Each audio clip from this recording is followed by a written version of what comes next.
So ayun mga idol, lalakad naman tayo ulit mga idol. Dahil hindi ako nagpasundo mga idol. Trip ko muna maglakad. Yan. Dito tayo duman mga idol.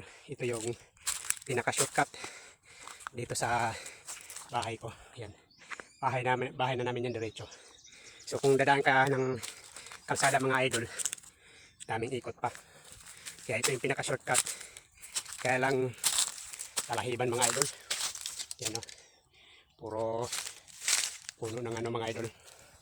Tapos ito pa yung ano mga idol. Napakalaking puno na tuwing gabi mga idol maliwanag dahil daming alitap-tap lumilipad. Yan mga idol. Shortcut tayo dito ngayon para uwi tayo ng pananghalian. Ayan. Yan mga idol, malapit na yung bahay. Kaya dito na tayo dumiretso. Dahan-dahan lang para safe yung pag-akyat natin. Yan.